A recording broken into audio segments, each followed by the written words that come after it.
first and foremost, I'd also like to thank some other people who have joined us today. I know my state representative, Scott Boyd, and my local state senator, Lloyd Smucker, being here. It means a lot to both of you guys are here. And our good friend, Craig Eversole, the county treasurer, who has done an outstanding job in the courthouse. And I believe we have our former county chairman for the GOP, Dave Dumeyer. Thank you for being here as well. It means a lot to me. Needless to say, going back 4 years ago, it's amazing it's been that long. I really have to say it. You know, we know all the good things Joe Pitts does in Lancaster, for Lancaster County down in Washington, and the challenges that lie ahead and the things he stood up for.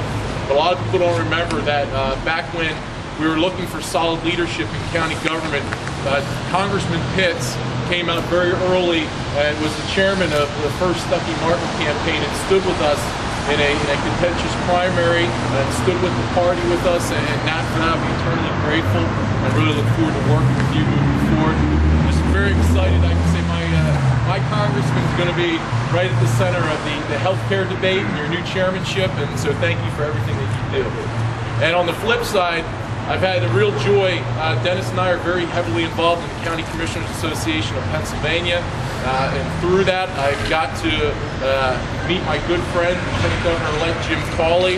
I can remember back when we had maybe 13 people running for Lieutenant Governor.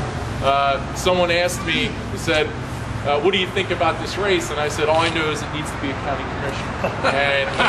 And in the end, Jim had our support. And the right one got picked. And the right one got picked. Don't tell Nikki, for instance, that. But, you know, in the end, Jim hit it when he talked about where the rubber hits the road. And you know, county government at its core was initially created to be a beast of the state, a service provider on their behalf. And if there's not proper cooperation between the Commonwealth and the counties who are implementing services, it's very tough to find the efficiencies necessary to get the biggest bang for your dollars in terms of implementation and how to really deliver the services that you need. And having Jim in that office and working along with our great delegation, I know we'll do an outstanding job in a very difficult environment. Now, Dennis also mentioned that we knew we had some fiscal issues that we had to deal with when we came on board. And to be quite frankly, we had laid out a plan on how we were going to really address the county's long-term fiscal health. We knew the capital needs were great. We knew with the sale of Conestoga View that a new morgue would be in order, that we'd have to find a home for one of our largest entities, Children and Youth, which is in the old almshouse. A whole range of things, and when you add on top of it a prison that was pretty much at capacity and not knowing what to do, it set the stage for some real belt tightening and some real creativity on how we address our needs. Then the economy turned. And though that has caused a lot of hardship for a lot of people, and I just mentioned this morning, one of the great things about this type of environment that it really makes you look in the mirror at yourself, us as county government or whomever, and say, how can we do things better? How can we do more with less? And that really has been the mantra since we came on board.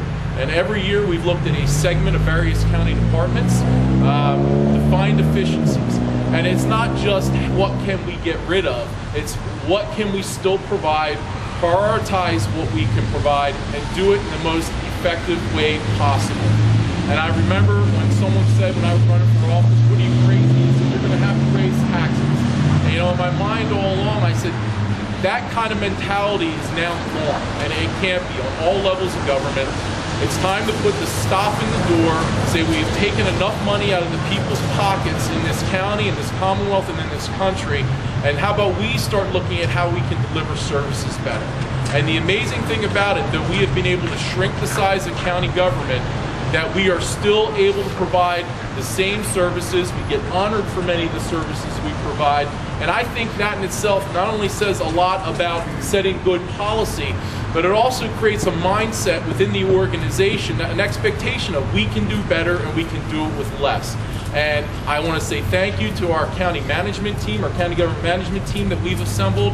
They've done just a great job getting buy-in with department heads, buy-in from the employees, realizing that in these extraordinary times, you know, big changes do need to occur.